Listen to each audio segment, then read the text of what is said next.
कुठपर्यंत झालं होतं? राजविद्या राजविद्या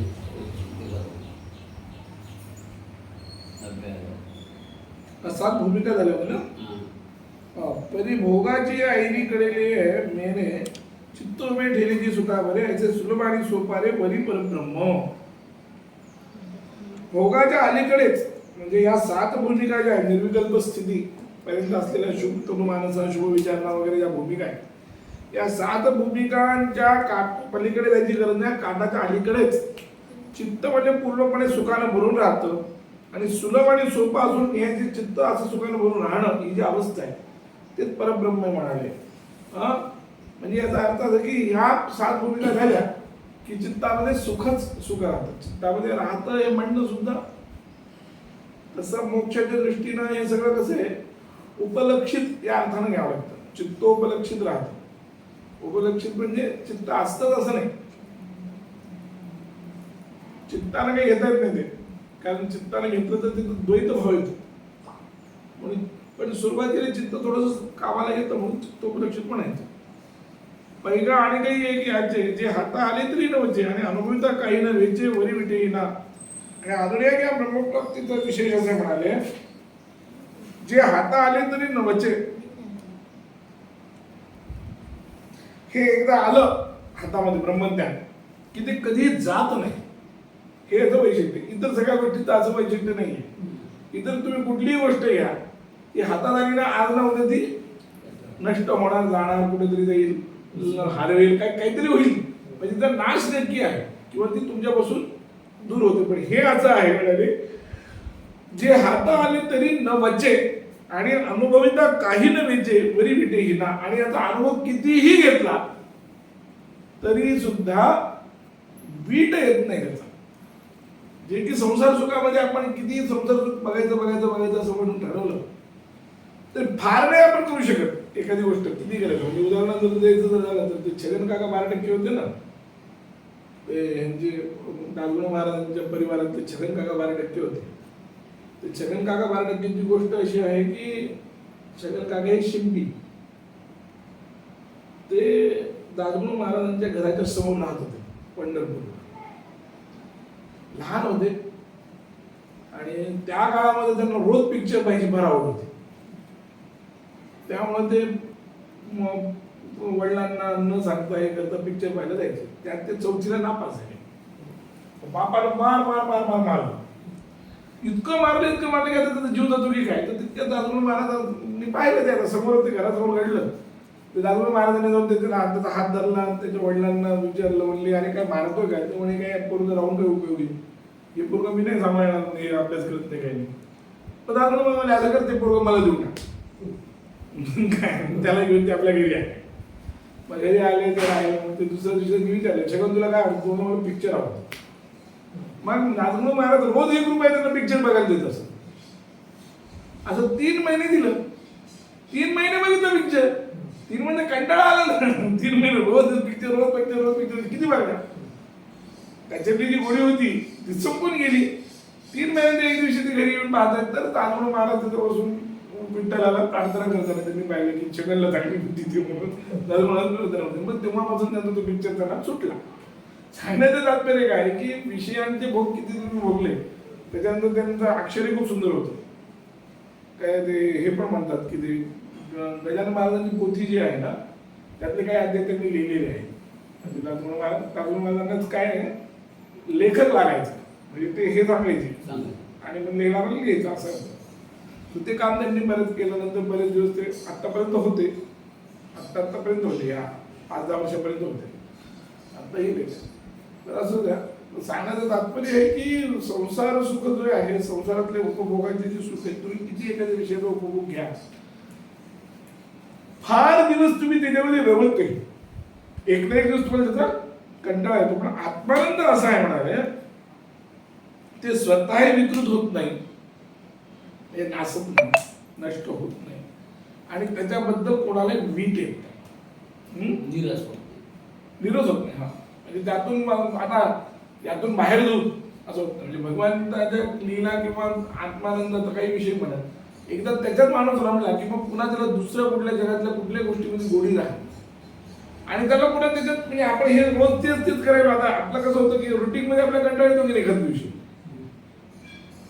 तेच ते खाणं नको वाटतं तेच ते पाहणं नको वाटतं तेच ते बघणं नको वाटतं म्हणून जर आपण सतत काही बदलायचं बघतो स्वयंपाकात खाण्याचे बदल करत राहतो हे बदला ते करा असं करा आणि दिवसाला एक पदार्थ वेगळा करतो हे करतो गावाला जाऊन येतो एक गाव तेच ते फार बोर झालं तरी जाऊन येतो म्हणतो आपण पण असं काही करायची गरज नाही म्हणून आत्मज्ञानी माणसं जितके स्थिर राहतात तितकं कोणी तुम्हाला स्थिर दिसतात नाही कारण ते त्यांच्या ठिकाणी स्थिर असतात कारण त्यांना जे अमृत जे भेटलेलं आहे किंवा अमृत हा शब्द प्रयोग सुद्धा तोकडा त्यांना जे काही ज्ञान प्राप्त झाले आणि त्यांना जो काही आनंद प्राप्त झालेला आहे त्या आनंदापुढं जगातल्या सगळ्या गोष्टी तुच्छ आहेत जगातला केवढाही मोठा आनंद असू द्या तो त्या आनंदाचं प्रतिबिंब आहे हे लक्षात घ्या मूळ जो आत्मानंद आहे त्याचं हे बाकीचं प्रतिबिंब जगातला किती आनंद असू द्या मोठ्यातलं मोठं पद मिळाल्याचा आनंद असू द्या तो आनंद त्याचं प्रतिबिंब जगातला आनंद मोठं पद जे मिळतं किंवा जे आनंद मिळतो ते आनंद एकटा येत नाही ना त्याच्यावर दुःख येतं बघा त्याच्यावर त्याच्या काही निगेटिव्ह गोष्टी येतात आपल्याकडे तुम्ही एखाद्या मोठ्या पदावर बसला तर ती जिम्मेदारी येईल मुख्यमंत्री झाला तुम्हाला एक दिवशी बायचान्स पुढे मुख्यमंत्री केलं मुख्यमंत्री झाल्याचा आनंद किती वेळ राहील तुमचा 1-2 तास राहील नंतर ते पद वाचवण्यात तुमची सगळी ताकद करायला होती हे करा ते करा ते करा जिम्मेदारी नाही तसं पण नाही याच्यामध्ये दुःख म्हणजे याला मोक्ष म्हणतात ना मोक्षाचं काय वैशिष्ट्य आहे मोक्षामध्ये दुःख मिसळलेलं नसतं मोक्ष सुखांमध्ये दुःख मिसळलेलं नसतं यन्न दुःखेन संविघ्नम नचग्रस्तम अनंतरम म्हणजे भीती नसते पुन्हा दुःख येईल की नाही म्हणजे ज्यावेळेस आनंद मोक्षाचा आनंद प्राप्त होतो त्यावेळेस त्याच्यात कुठलंही दुःख नसतं किंवा त्याच्यानंतर येऊन मिसळेल त्याच्यामध्ये असंही नसतं दोन्ही नसतं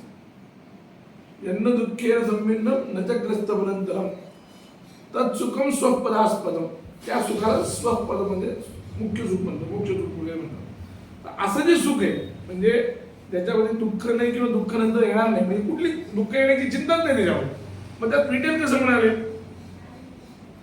हेच वेगळा योगवाचिट्टा सुद्धा त्यांनी तेच म्हटले काय यम ज्ञानकला राजन सकृत जाताभिवर्धते ही ज्ञानकला जी आहे एकदा झाली की वाढत राहते पुन्हा तिला काही वाढण्यासाठी सुद्धा प्रयत्न करावा लागत नाही आपोआप वाढते आपोआप वाढत होते हा तेच त्यांनी सांगितलं ना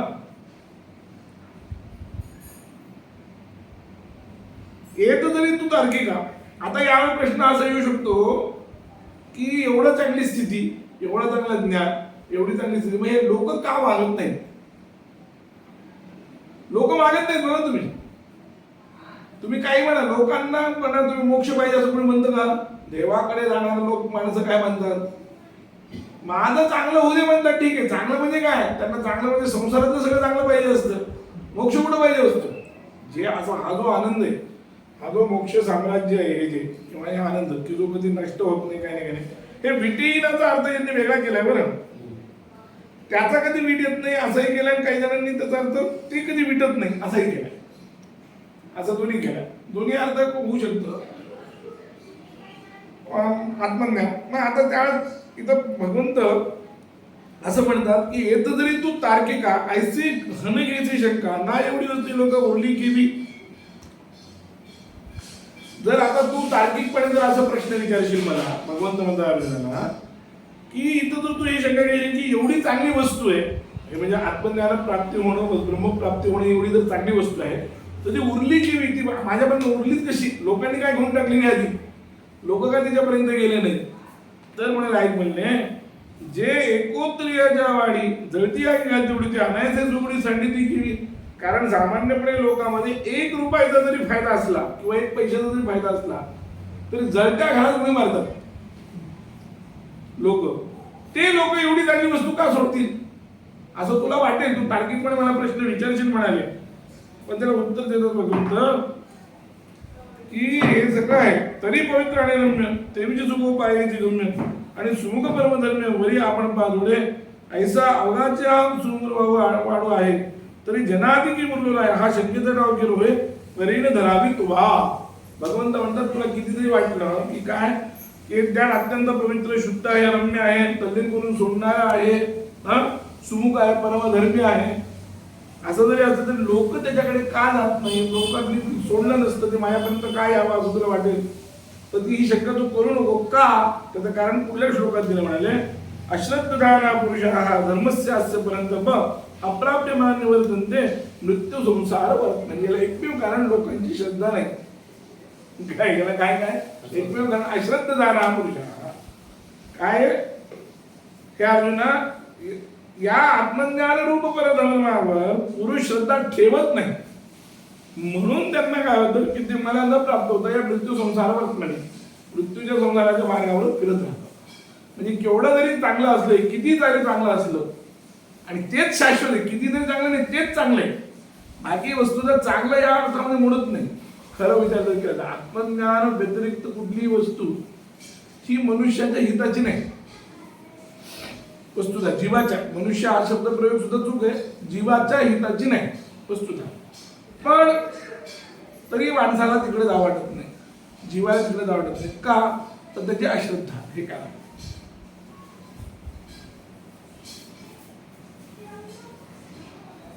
बाहेपा दूध पवित्र आणि गोड पासी त्वचेची या पत्राला परिते अवेरुनी गोचिड अशुद्धची सेवी. त्याला उदाहरण दृष्टांत काय दिला की गोचिड दूध फक्त रक्त पितं, त्या गाईच्या थानाला लागलेलं एवढं पवित्र परम शुद्ध असलेलं दूध, अत्यंत पोषक असलेलं दूध ते सुद्धा पित नाही. तिथं असतं ते, पण ते शुद्ध पिवतं काय? तसं माणसाची स्थिती. गोचिडची सेवी काय अशुद्धची सेवी. किंवा का कमलगंध आणि दरदुरी नांदणूक एकेची गरी परी परागू सेवेची भ्रमरी जवळीला चिखलूची ठरे. किंवा जसं म्हणजे कमलामध्ये कमल आहे, कमलामध्ये दरदुरी म्हणजे बेडूक पण आहे. कमळही चिखलात असतं, बेडूकही चिखलातच असतो. पण त्या कमळाचा पराग कोण कोण सेवतं? भ्रमर सेवतो. हा सेवतो का? हा काय करतो? चिखलातच बोलतो होतो. दरदुरी या शब्दाचा अर्थ बेडूक. संस्कृतमध्ये तरी तेच आहे, इथं काय त्यांनी अर्थ केलाय? बेडूकच केलाय. दरदुरी शब्दाचा अर्थ बेडूकच आहे.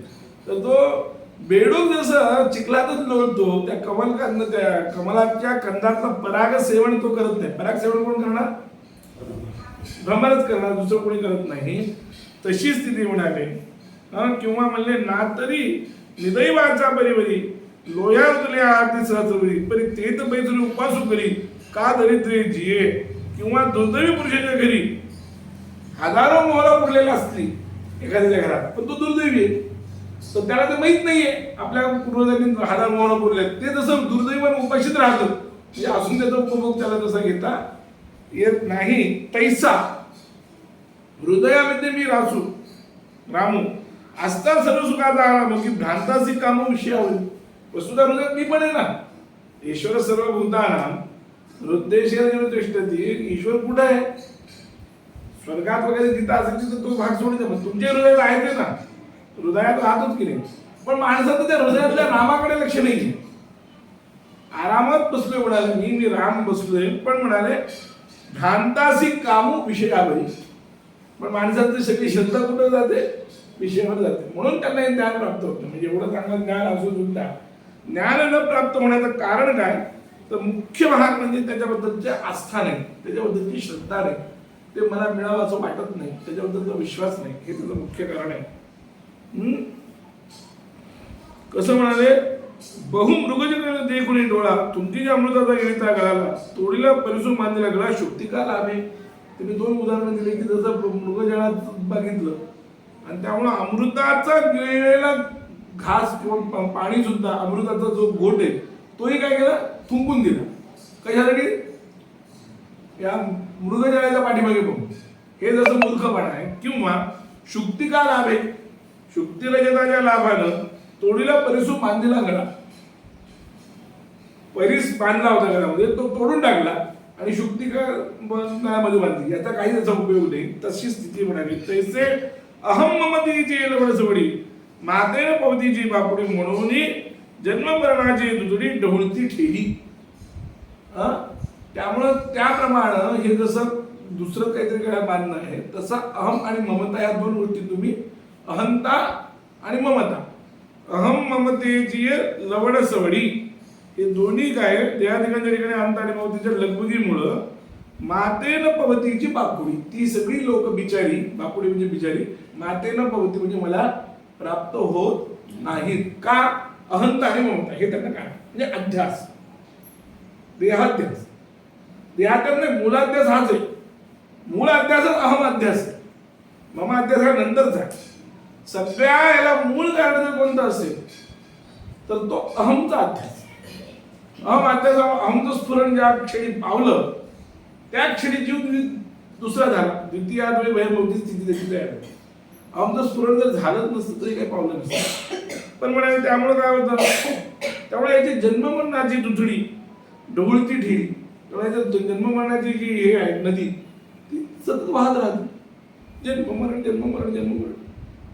तर अहंता आणि ममतेमुळं देहादिकांच्या ठिकाणी ममत्व असल्यामुळे, देहादिकांच्या ठिकाणी अहंत्व असल्यामुळे, नुसतं ममत्व नाही अहंत्व पण आहे. म्हणजे आपण नुसतं देहाला माझा असं समजत नाही, मी पण समजतो. आपण देहाला आपण नुसतं माझं म्हणत नाही, आपण देहाच्या बाबतीमध्ये मी पण म्हणतो आणि माझाही म्हणतो, दोन्ही व्यवहार करतो. माझी बुद्धी, मी विचार करतो म्हणजे माझा देह, आणि मी आता पडलो तुम्ही थोडी देह पडला पण मी पडलो आहे की नाही.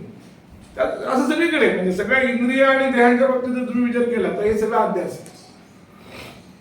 विषय आणि विषयी हे सगळे विषय देहातील जे आहेत हे सगळे वस्तुतः जड विषय, देह इंद्रिय मन बुद्धी.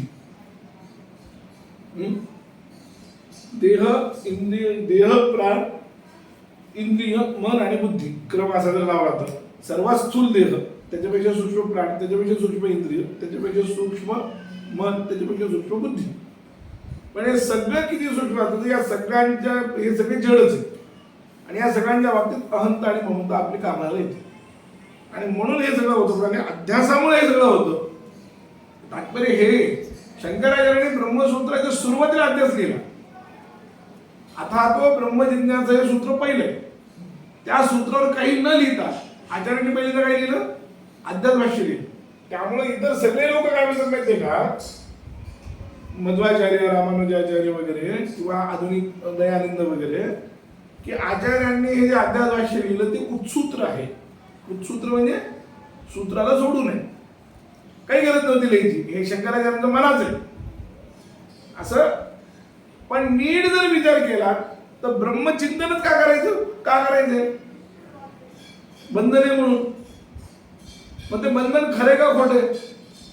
जर खरं बंधन असेल काहीच होत नाही, कधीच नष्ट होणार नाही. लक्षात ठेवा, बंधन जर खरं असेल ना तर ते नष्ट होणार नाही. विचारानं थोडी नष्ट होणार, ब्रह्मचिंतनाने थोडी नष्ट होणार आहे. तुम्हाला खरंच तुरुंगात नेऊन टाकलं आणि तुम्ही ब्रह्मचिंतन करत बसले, सुटणार आहेत का? खरं तो खरा बंधन जे आहे ते ब्रह्मचिंतन नाही सुटणार. म्हणजे याचा अर्थ जे खोटे तेच सुटणार, तेच ब्रह्मचिंतन जातं. मग खोटं काय?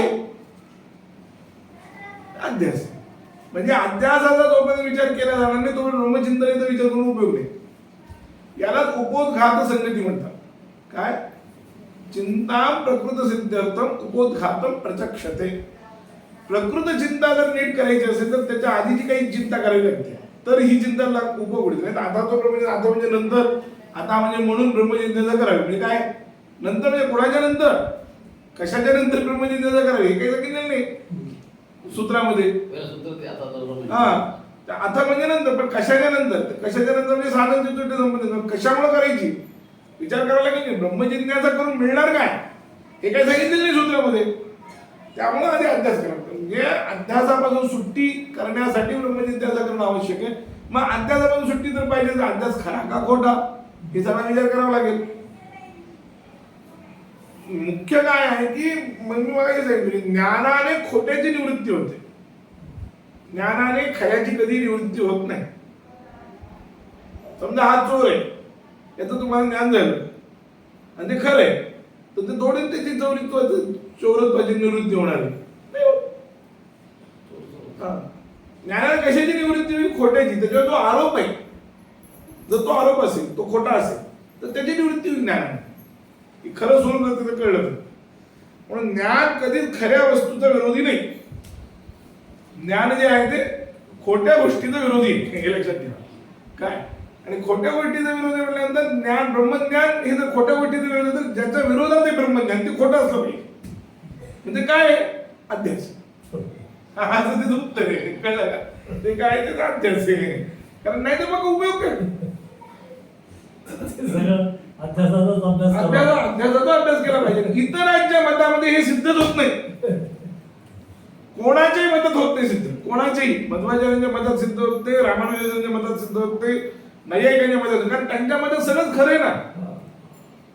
जग खरे, जीव खरे, जे ईश्वर खरं, सगळं जर खरं आहे, संसार जर खरं तर निवृत्त कशाला होणार? निवृत्त कशाला होणार? ज्ञानाला होणार नाही. कारण ज्ञानाने निवृत्त होणारा पदार्थ जो आहे तो असत्यच असतो. म्हणजे मिथ्या असतो. असत्य म्हणता येत नाही, मिथ्या असतो. एखादी खरी वस्तू ज्ञानाने निवृत्त तरी दाखवा.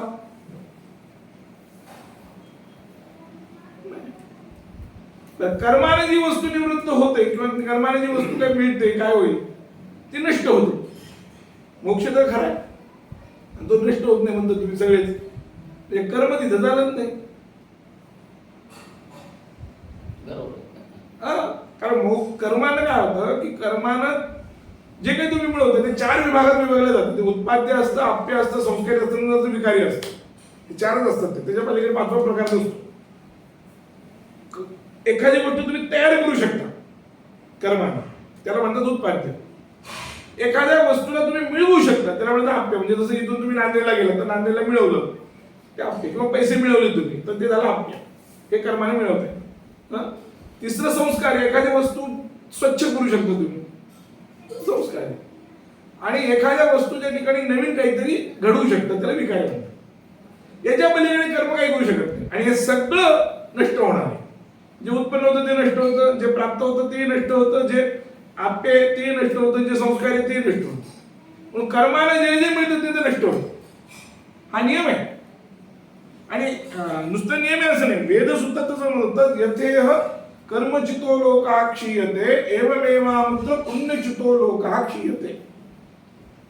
दृष्टांत कसा दिला श्रुतीनं हे वाक्य छांदोग्यातले. तर यथा, तर यथा म्हणजे जसं, इह म्हणजे या लोकांमध्ये, कर्मचितो लोक हा क्षीयते कर्माने मिळवलेला लोक म्हणजे पदार्थ, क्षीयते म्हणजे नष्ट होतो. तद यथा त्याप्रमाणे,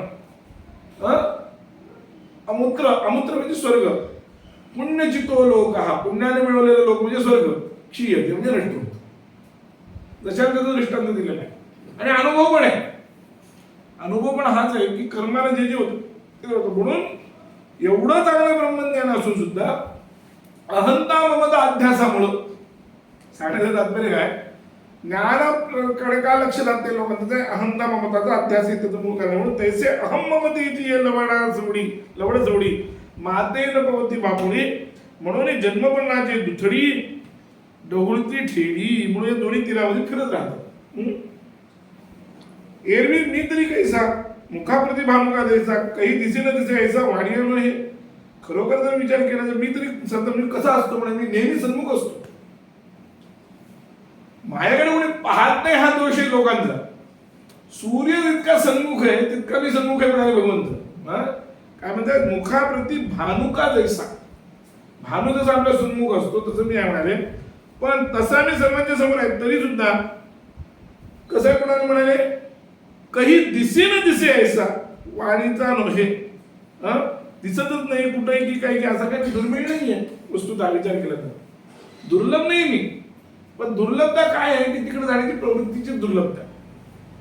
प्रवृत्ती झाली तर दुर्लभ नाहीये, दुर्लभता त्या ते म्हणाले. म्हणून मी सतत समोर असून सुद्धा मला या ठिकाणी लोक पाहत नाही, त्याच्यामुळं अध्यासामुळं.